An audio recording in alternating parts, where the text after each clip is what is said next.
1997. These were the symbols of telecommunication services in Uganda. Uganda Posts and Telecommunications Corporation, a public entity delivering postal and telephony services. Following NRM government's adoption of liberal economic policies in the late 1980s, Parliament enacted the Communications Act 1997 to unbundle the posts and telecommunications sector so as to improve the quality of services and efficiency in telecommunication services, which would make the country attractive for private sector investment and global competitiveness. The Act provided for the incorporation of Uganda Telecom Limited, Postbank Uganda Limited, and Uganda Posts Limited.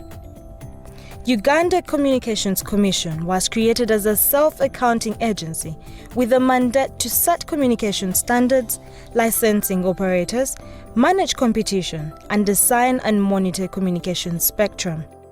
The mandate gave UCC jurisdiction over Celtel, which had already been in the market offering mobile cellular services from 1995. In 1998, UCC effectively started operations with the review and licensing of MTN Uganda Limited as the second national telecommunications operator with limited exclusivity. The licensing required setting terms and conditions for the national telecom operator. Limited exclusivity was meant to attract telecommunications infrastructure investment in a growing telecommunications sector. It offered MTN limited exclusivity license as a national operator to roll out a minimum coverage across the country, spectrum and numbering resources, applicable regulatory fees, applicable rate regulation regimes, rights of way issues, as well as interconnection and numbering frameworks. In 2001, UCC issued a national telecom operator license to UTL in partial completion of the Uganda Post and Telecommunications Company unbundling process. MTN and UTL licenses had rights of first refusal in the servicing of underserved population centers, setting on tariffs and pricing. In 2001, the Rural Communications Development Fund Act was enacted as the Rural Regions Fast Access Fund. It provided for obligatory contribution from licensed operators into a fund which would finance extension of services to underserved areas. The Executive Director UCC provides administrative oversight and is the fund's accounting officer. Later in 2003, the first Rural Communications Fund policy was formulated. It provided for strategic and policy guidance to Universal Access Fund. The key priority under the 5-year policy cycle included provision of public access points and extension of basic telephone coverage services in underserved areas during the 5-year exclusivity regime. This included establishment of public payphones in underserved areas, GSM sites, public internet cafes, and health centers connectivity. 10 years after, in 2010, the second RCDF policy was adopted. It provided for connection of over 1,000 schools, making ICT an examinable subject. The policy also enabled connection of local council administrations across the country.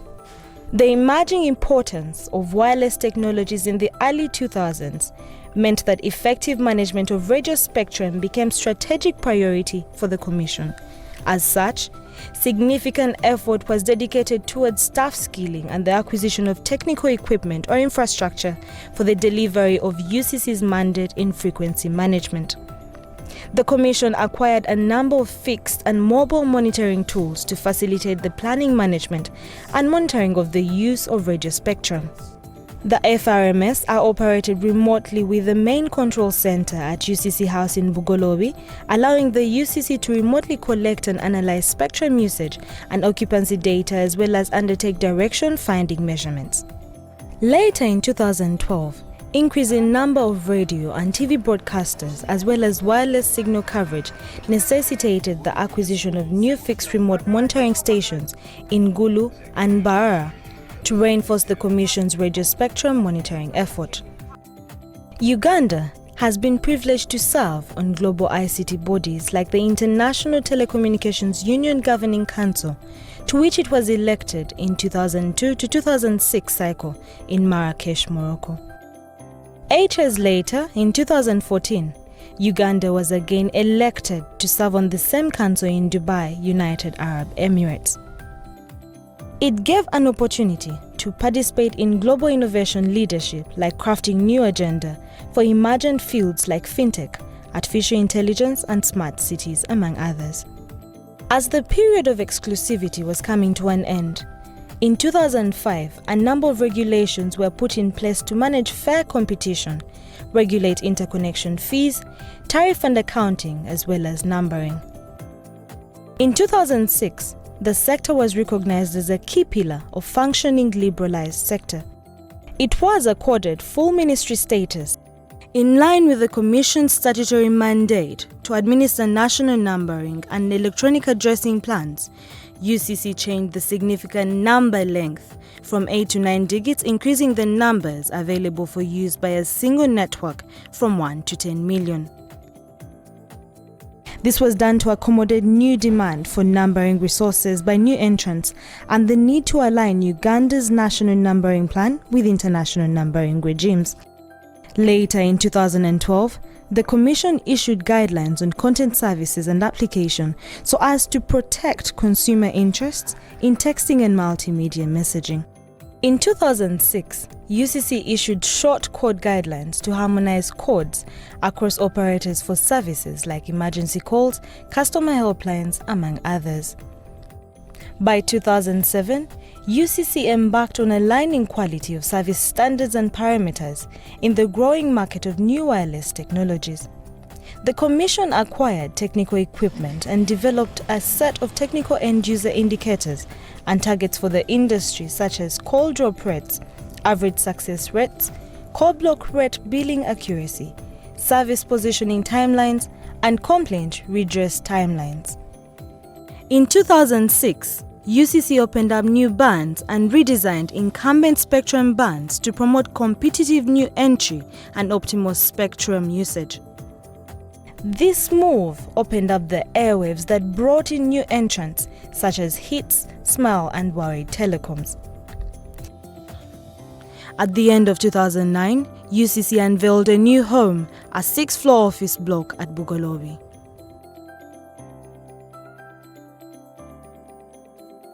Up until 2010, telecom operators determined their own interconnection rates.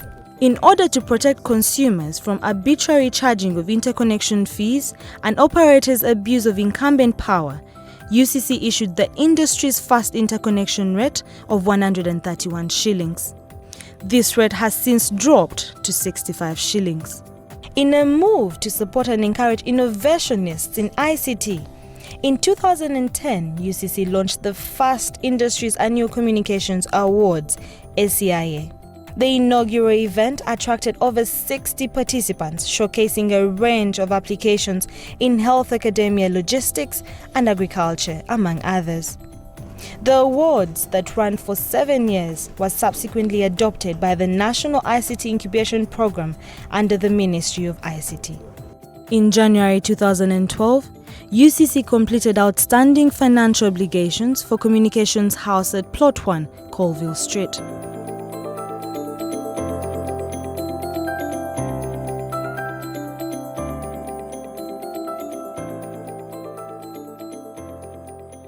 The global advent of convergence of technologies in the ICT industry dictated merging broadcasting and telecommunications. It is in that regard that the Uganda Communications Act of 2013 created merger of then Broadcasting Council and Communications Commission into a single platform.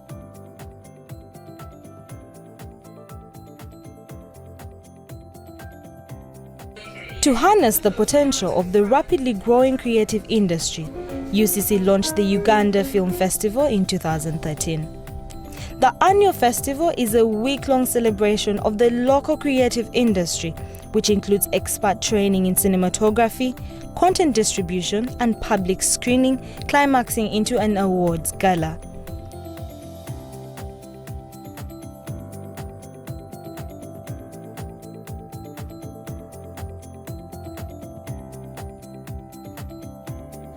In a move to create transparency and ensure consumer protection in a rapidly growing technology service sector, UCC launched a call center which provides a toll-free customer service. It is manned by a multilingual team fluent in all major languages spoken across Uganda,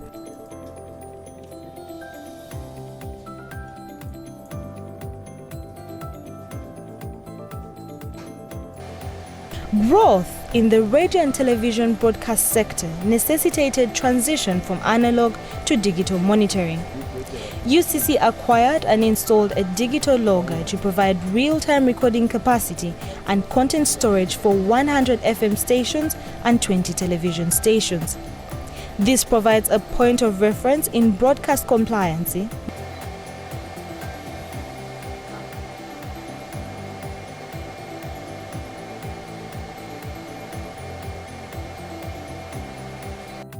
The demand for more responsive regulatory presence beyond Kampala led to the opening of new offices in 4 regional towns of Mbarara, Gulu, Masindi and Mbale in 2014. In order to enhance the ICT leverage in promoting cross-border trade within the region, UCC and partner regulators in Kenya, Rwanda and South Sudan adopted a framework for regional roaming within member states. One network area roaming framework, which was approved by the Northern Corridor Head of State,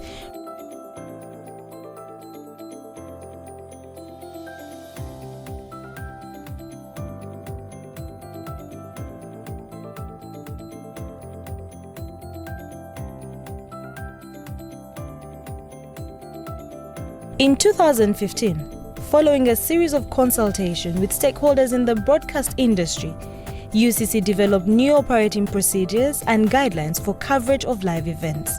This included installation of obligatory delayed broadcast capabilities to address issues like inappropriate language and hate speech in live broadcasts.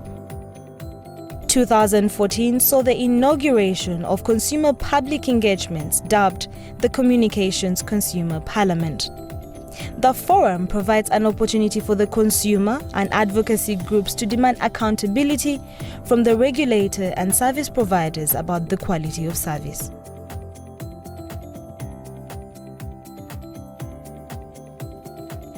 The Consumer Parliament has traveled across regional towns like Gulu, Mbale, Kabarole, Jinja and Bara.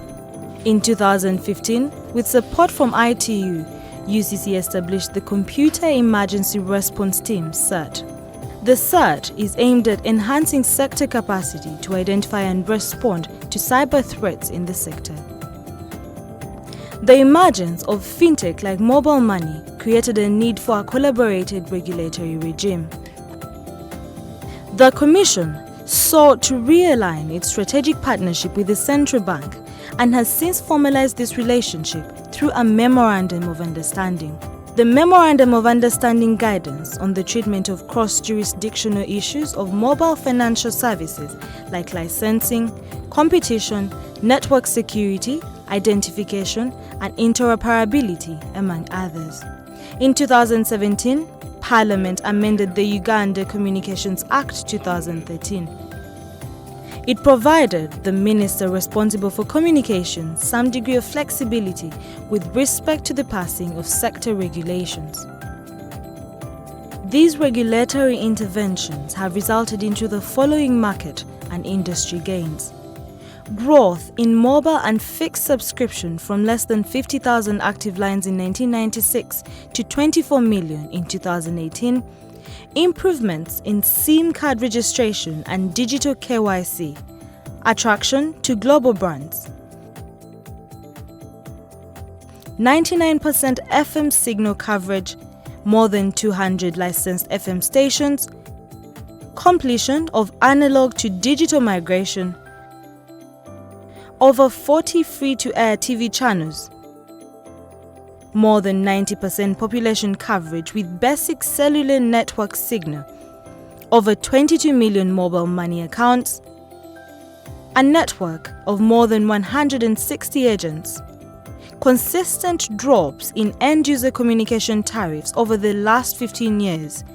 Increased innovation in services and products.